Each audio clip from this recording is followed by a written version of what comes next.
Greetings and welcome to America in Focus, powered by the Center Square. I'm Dan McCaleb, Executive Editor of the Center Square Newswire service. Joining me again today is the Center Square's Washington, D.C. Bureau Chief, Casey Harper. We are recording this on Friday, October 6th, and it's been another tumultuous week in the nation's capital. 8 Republicans joined all Democrats in the U.S. House to vote to oust Speaker Kevin McCarthy from his leadership position. This is the first time in the nation's history for that to happen. Of course, now the race is on to replace him. Heading into this week's vote to oust him, McCarthy was confident he had the votes to survive. That certainly didn't prove to be the case. Why don't we start there before moving on to what's next, Casey? Thoughts?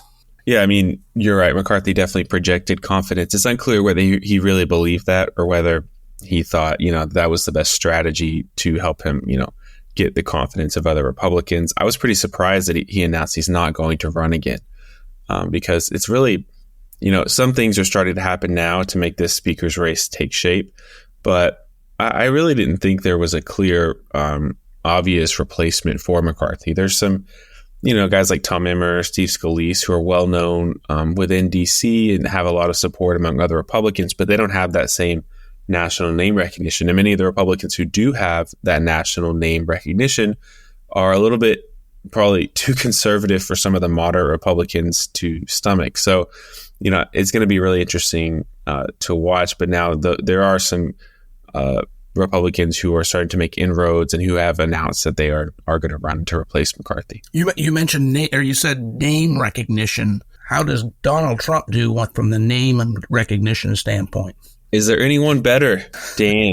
Trump towers around the world. Trump, all caps, The Apprentice. No, I mean, Trump is the definition of name recognition, right? And yeah, I mean, there was rumors and talk about could Trump run.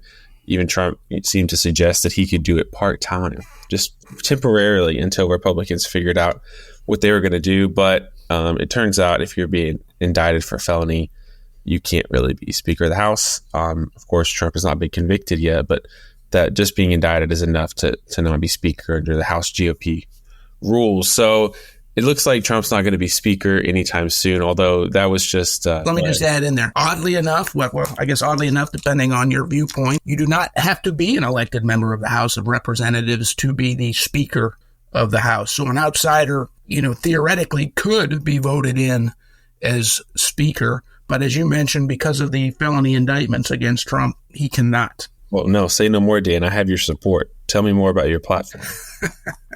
You're an outsider. I think that felony indictment stuff that was dealt with a few months ago, right? So you should be good to go now.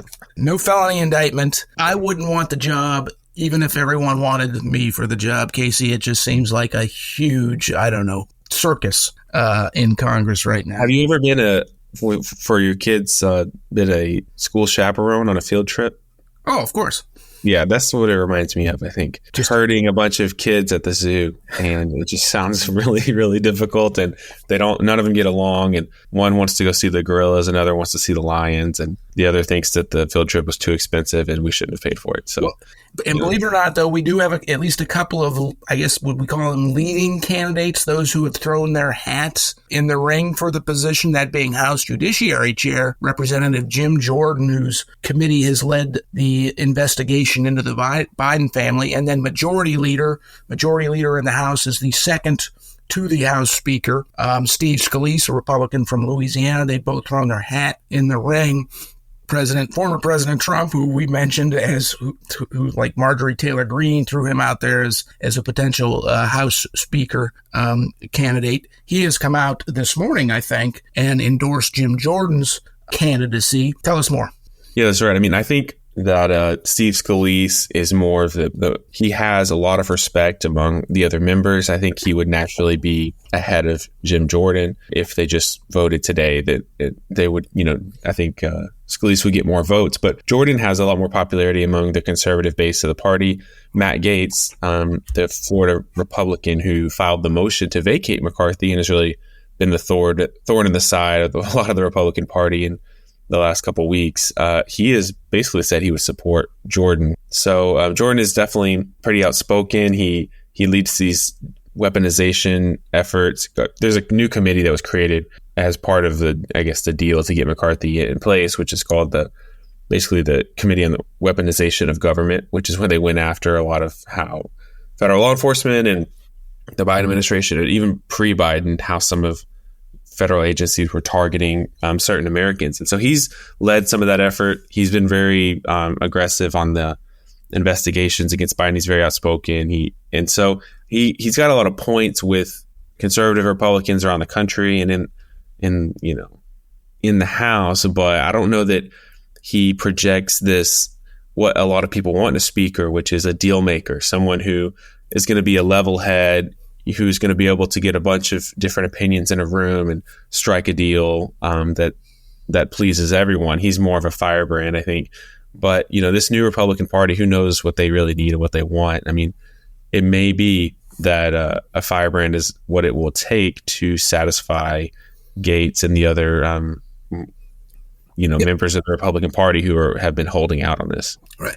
But House Republicans had the slimmest of majorities. It only took 8 Republicans, along with the entire Democratic caucus in the House, to oust McCarthy. There's some speculation because of infighting within the Republican Party that Democrats are going to have more say over who the House Speaker is than Republicans. Yeah, I mean, that has happened at the state level. Didn't that happen in Illinois? Not in Illinois, in Texas, certainly, where Dade Phelan was voted by almost all Democrats as the House Speaker, considered, by critics, a rhino Republican. But and Dade Phelan is the one who led the impeachment inquiry into the Attorney General in Texas, and the House impeached Texas's Attorney General. The Senate acquitted him. All kinds of criticism over that, but it had to do with essentially Democrats stepping in and supporting Dade Phelan. Republicans, the majority of Republicans, did not support him, but Democrats largely did, who have a much slimmer or a much more significant minority than Republicans do in Texas. So it has happened in the states, yes. Yeah. Okay. So, I mean, there is a chance of that happening. I think at the national level, the division between the two parties is just so strong that it'd be hard for me to imagine that, but not impossible. And the other thing to remember in all this, Dan, is we have another government shutdown coming up in the middle of November. And so if the government was funded through the next election, I think this House and this Congress would be a lame duck because there's so much division. They would just try to get some kind of speaker. It might take them forever to do it. And the Senate is Democrat controlled anyway. So there's no real big legislative efforts coming out, I think, especially when lawmakers are going to want to start campaigning for re-election next year because it's an election year. So if it weren't for this government shutdown, I'd say nothing's going to happen and nothing's going to get done. But they have to do something because they have just a few weeks, not only to elect a speaker, but also to fund the government. And it may be that, the speaker who gets elected can only get elected if he promises not to do another continuing resolution short-term thing. So the good chance he's going to have to pass all, more appropriations bills in time to fund the government. And then those are going to have to be to the liking of enough, of course, House Republicans, but then the Senate Democrats who might have to vote for it. All right, we have to wrap up here, Casey, but last point. We're expecting a vote or votes as soon as next week. A reminder that it took, 16, 17 votes, maybe more than that, before McCarthy was actually elected. So there could be multiple votes again. Oh, I think almost certainly will be it.